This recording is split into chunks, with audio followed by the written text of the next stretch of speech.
So, greetings to each and everyone. I am Netchie Morales from the Group 3, and our topic is entitled Good Governance. So, let us start with the introduction. So, knowledge is only truly knowledge when students apply what they have learned to the fullest. To the goal of this module is to improve the interactivity and productivity of the teaching and learning process. So, the following are some of the productive and constructive teaching methodologies that are intended to be used in order to develop the students' competencies, research skills, proper documentation, library skills, technology skills, globalization, political and administrative decision-making systems, oral presentation skills, critical thinking analysis, analytical thinking skills, professional writing style, discipline-specific knowledge, and discipline-specific, yeah, discipline-specific knowledge. So, objectives. So, after we discuss this lesson, the students will be able to describe the development of the definition of governance as well as the correct perspective on the word of governance. Second is the discuss the functional and critical role of the different key players of governance. Next is define the meaning of essence of good governance and internalize the importance of governance in the development process. Next is apply governance concept and perspective to a variety of real world situation, and the last one is manifest higher order thinking skills such as mental inquisitiveness, critical thinking, as well as the reflective thinking when given situations or issues related to governance. So, this is the lesson 1. So, dili na nako basahon tanan guys, but I will only give the definition of the governance, or what is truly the concept of governance. So, good governance is a concept that encompasses the process, structures, and organizational culture through which public and private institutions conduct affairs in transparent, accountable, participatory, and effective manner. So, it represents a set of principles and practices that promote ethical conduct, responsible decision making, and the overall well-being of society. So, the key elements of good governance include transparency. First is transparency because of course information should be readily available to the public, and decisions should be made a clear and open manner. Transparency helps to build trust between institutions and the people they serve. Second is accountability, which is institutions and individuals should be answerable for their actions and decisions. So, accountability ensures that those in positions of power are held responsible for their conduct, that there are mechanisms in place to order misconduct. Third is rule of law. Good governance is based on the adherence to the rule of law. So, all individuals and institutions, including government bodies, are subject to the accountable under the law. This principle promote fairness and justice. So, the fourth one is participation. So, citizens should have the opportunity to participate in the decision-making process, so that affect their lives. Inclusive participation helps ensure that diverse perspectives are considered and that policies and decision making reflects the needs of the entire population. So, the last one is equity and inclusiveness. So, good governance promotes fairness and inclusivity. Policies and decisions should be designed to address social and economic disparities, ensuring that the benefits of development are shared all segments of the society. So,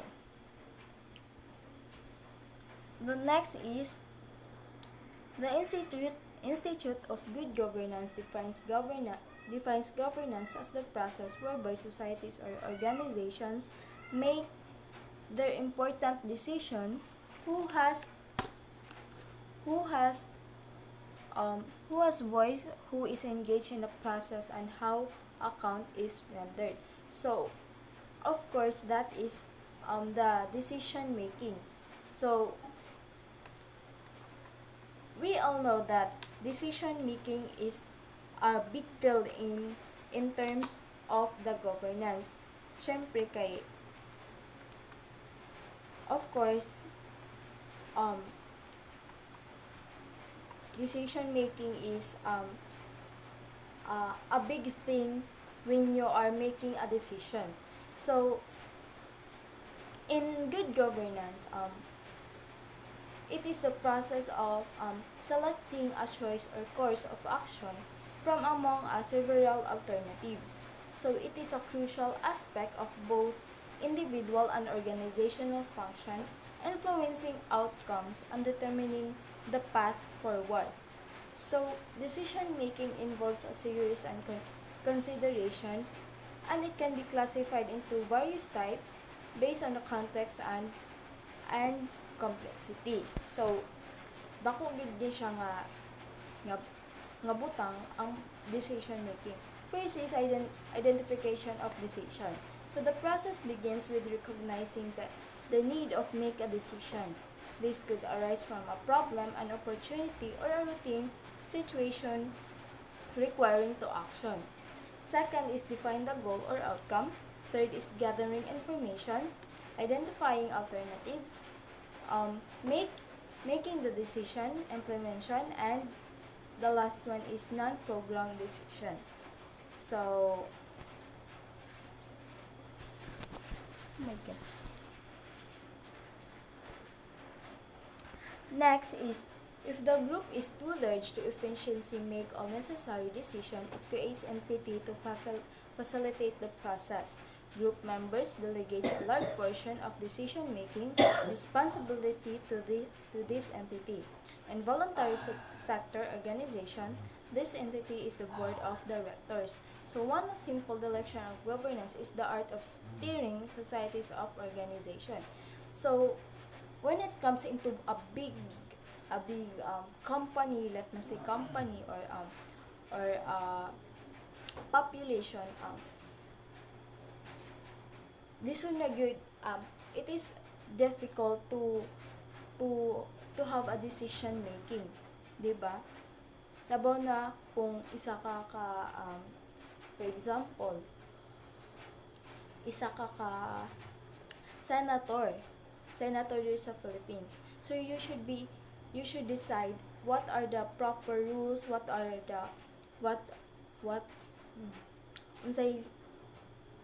unsay nindot mo buhaton para sa mga tao sa Pilipinas. So decision making is one of the biggest responsibility in terms of syempre senator ka, di ba? And also the accountability, output, stakeholders, and the input. Next is, oh my god, di siya next. Governance has 3 legs. First is economic governance. So, economic governance includes decision making, like decision making process that affect a country's economic activities and its relationship with other economies. It clearly has major implications for equity, poverty, and quality of life. So, economic governance, guys, is it refers to the set of rules or policies, institutions, and decision-making processes that influence and regulate economic activities within a country or a specific economic system. So it encompasses a wide range or a specific economic system. It encompasses wide range or factors that shape the economic environment, including government policies, um, legal factors, regulatory mechanism, and many more. So next is political governance. So political governance is the process of decision making to formulate policy. So, 'di ba, the government, yeah, political governance, they are the one who guide the public nga sa pag um, political governance, it refers to the way in which a political system operates, include the structures, processes, and institutions that shape carry out government activities. So it encompasses the distribution and exercise of political power. So the relationship between the government and citizens, and the overall management of public affairs. So the last one is administrative governance.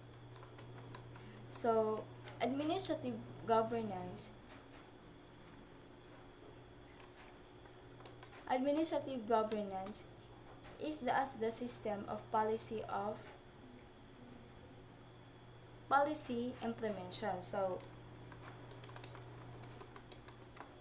that means that the administrative governance, like it is refers to the process or structures and system through public administration that organize or manage and conducted within a government or other administrative entities. So it encompasses the activities and practices involved the implementation of policies to the delivery of public services.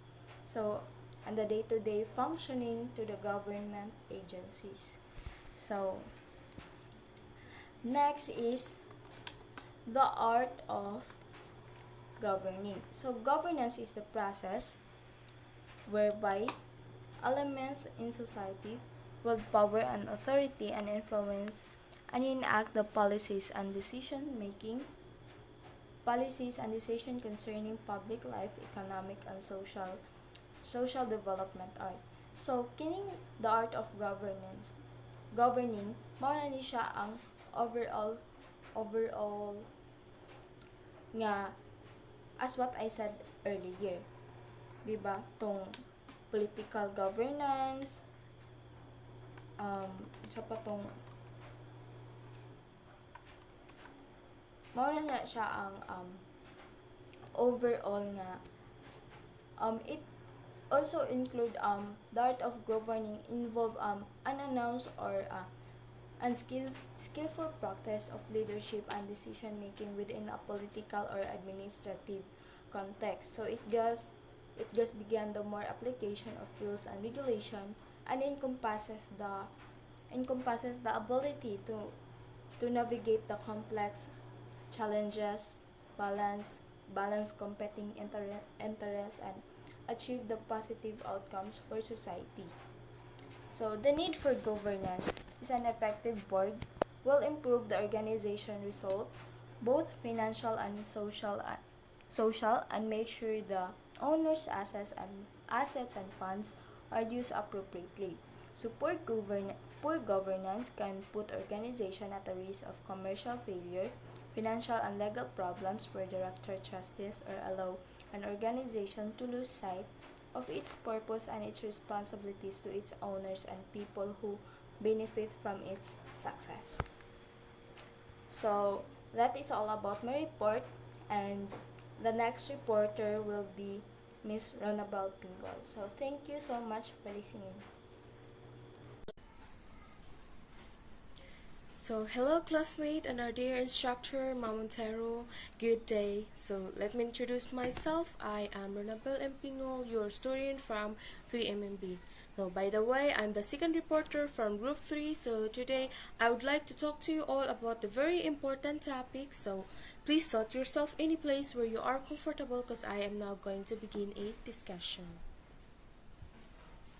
So, this is my topic, in lesson 2, the key actors in good governance. So, In this topic, we will delve into the world of governance and explore the individuals and groups that plays a vital role in shaping the way our societies function. So, our objectives for today's lessons are as follows. So, firstly, we identify the different actors in good governance. Second, critically explain the role of each player in good governance process. Then, critique on the current efforts of the key actors in any governance endeavors, illustrates the interrelationship of the role of the key actors in governance, discuss some of the lessons and best practices in the good governance of partnerships, critically assess the involvement of the civil society organizations and the private sectors in good governance.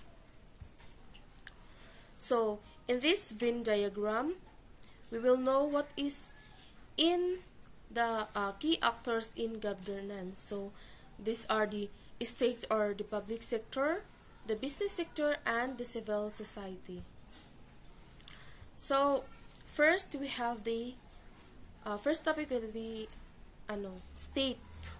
So, the state is ay, so the state as enabler provides for the legal and regulatory framework and political order within which firms and organizations can plan and act.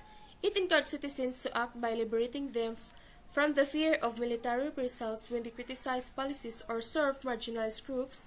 It can assure private firms that policies are fair and not subject to caprice or whim or the private interest of political officials. Sorry. So, the state serves as enabler, providing a legal and regulatory framework that ensures a fairness and accountability in various aspects of society. So this includes establishing laws and regulations that govern business operation, environmental protection, labor rights, and consumer protections. So the state also fosters a political order allowing individuals to freely express their opinions and advocate for marginalized groups with the fear of persecution. The state also plays a crucial role in assuring a fairness in policies, preventing arbitrary decision-making and favoritism, building trust among private firms and the organizations. So this transparency and accountability promote economic growth and stability. Also, the other one, the state as the resource provider. It is the facilities by providing resources to assess markets and communities, such as resources include information, technical expertise, research and development programs, physical infrastructures, as well as grants in aid or incentive schemes. So the resource provider is CONOIS, the states offers a various resource to assist markets and communities. So this includes the information, technical expertise, research development programs, and physical structures. Also, this information helps a business and organization make informed choices, while technical expertise supports industries and promotes progress and competitiveness. So, in short, the state's role is in these areas facilitates economic development. They fosters innovation. They also promote the well-being of the communities. So, additionally, of course, in this state, there will be an approach to fair and unbiased policies for private firms. An example of this are for example, the Singapore's pro-business government. They will the one who implements programs and policies to support a foreign business incorporation and combating corruption and promoting a level playing field. There are also who collaborate between for example, the public and the private sectors. They are the governments who work with the private sector's business to balance the rules in maintaining a just society. So that is the state, related to the state as the enabler and the role of the enabler and the resource provider. So moving on, the local government. So the local government, also as part of the state, the local government performs a crucial role in the efforts of the national government in implementing its program and projects. So, this local government, as empowered by the Local Government Code of 1991, formulates and defines the legal and regulatory framework for governance within its jurisdiction. So this framework serves as the basis for the involvement and participations of various organizations and groups in the community. It provides a guidelines and regulations that promote a transparency, accountability, and fairness in the local governance. So, as enabler, the local government likewise provides the environment for the development of full potentials of its citizens, guided by the overarching goals of respecting, protecting, and fulfilling basic human rights, and for all the empowering everyone to shape their own destinies under a regime in which realization of basic rights is guaranteed. So, it says that as enabler, the local government is the responsible for creating an environmental that fosters the development and unleashes the full, full potentials of its citizens. So this includes providing the necessary infrastructure, services, and resources for economic growth, and social development and environmental sustainability. So, by creating an enabling environment, the local government empowers the individuals' communities to shape their own destinies and improve their quality of life. So, the local government's primary objectives are to respect, protect, and fulfill basic human rights for all citizens within its jurisdiction. This includes upholding life, liberty, and property rights, promoting inclusivity, equality, and social justice. The government also empowers citizens through active participations in governance, community engagements, and citizen-led initiatives. So this is achieved through the mechanism like participatory budgeting, public consultations, and community development programs. So the local government act as a real actor in implementing governance and development at the community level by formulating a legal and regulatory framework. So, that is the work for the Local Government Code of 1991.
So in reducing gaps between rich and poor, so they like to reduce social disparities.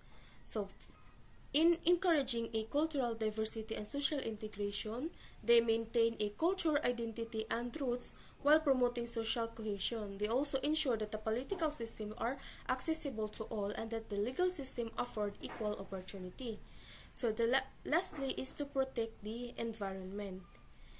They in protecting the environment, it includes the integrate economic and environmental accounting and promote interregional equity. So, the second key actors of good governance is the private or business sector corporate governance.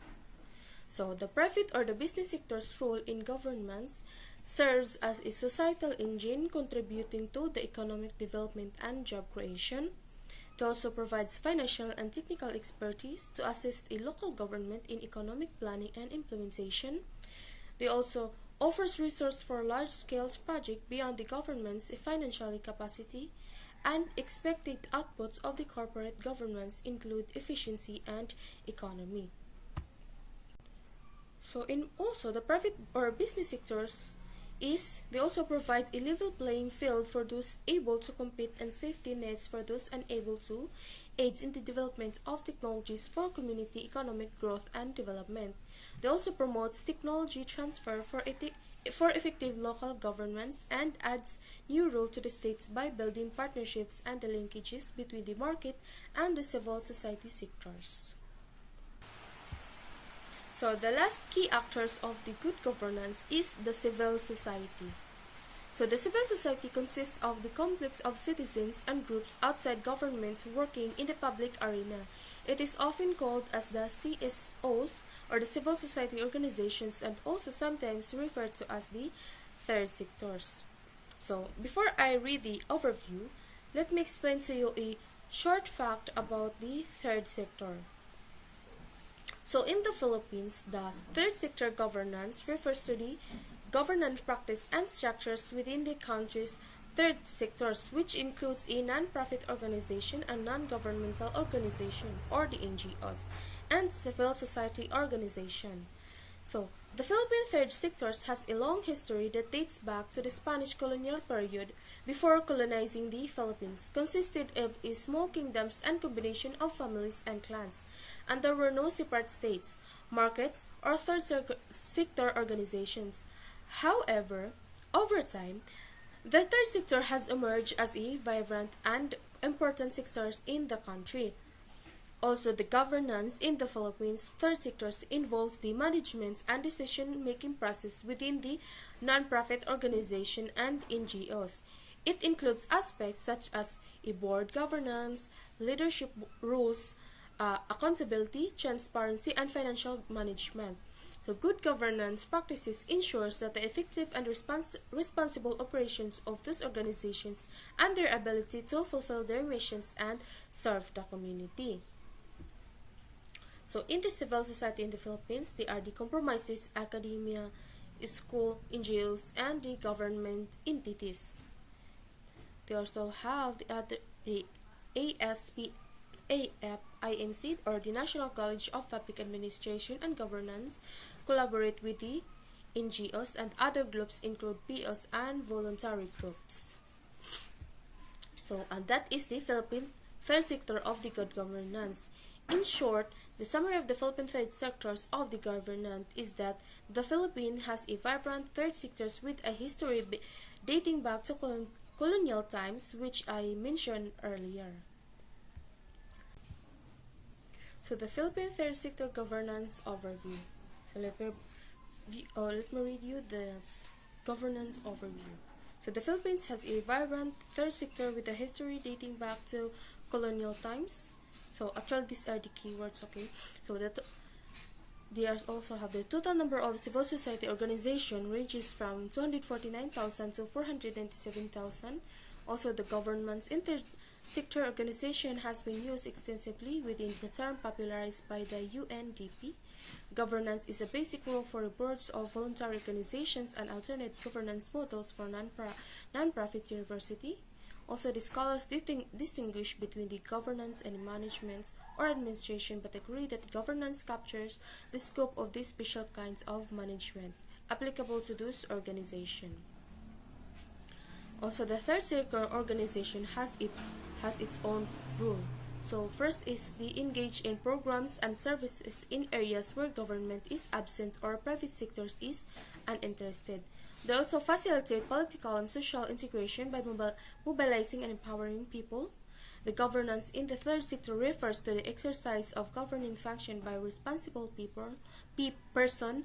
Also, the third sector's organization are called upon to respond to the challenge of the good governance. They also we have also a clarification of governance meanings, issues, and role of expertise necessary.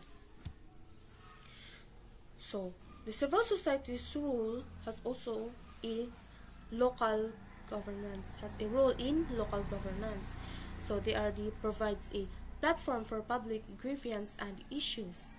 So also serves as political instruments balancing state and business power. They also claim holders of a basic human rights, serves as alternative delivery mechanism for frontline services, and they also engage in policy critics and advocacy. They can push for regime change and policy reversal in authoritarian regimes. They also compete with the government's delivery system, demonstrating alternative mechanism. They also mobilize people for government social services or provide service in reachable areas. The government also can complement NGOs by providing scaling up and referral system for a smaller program. So, and that's all. That is the Philippine third sector of the governance. In short summary, the Philippine third sector of the governance is that the Philippines has a vibrant third sector with a history dating back to colonial times, which I mentioned earlier.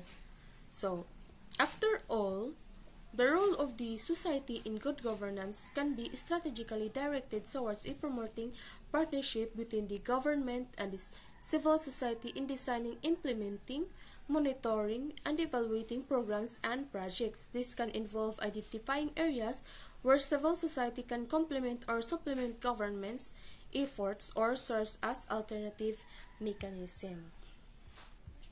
So that would be all. Thank you for all listening and engaging in these virtual discussions. I hope that the information I shared about the key actors in good governance and the role of the state as enabler and the local government's contribution and also the importance of the private or business sectors in good governance has been insightful. So I will leave now the platform so that the next discussion can now proceed. So that would be all my discussion. Thank you for listening. Good day, everyone.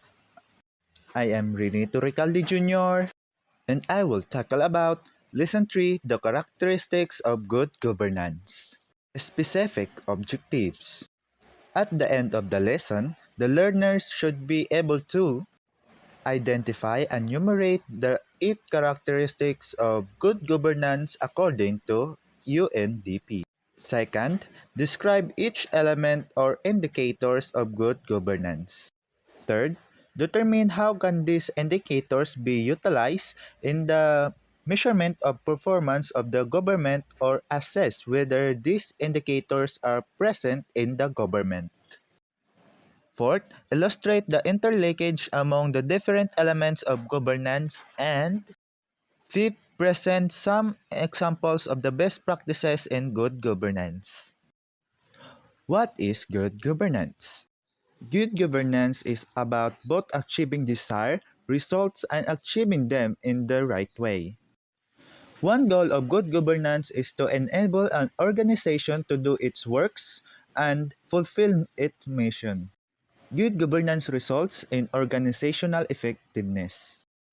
Good governance is participatory, consensus-oriented, accountable, transparent, responsive, effective and efficient, equitable and inclusiveness, and follow the rule of law.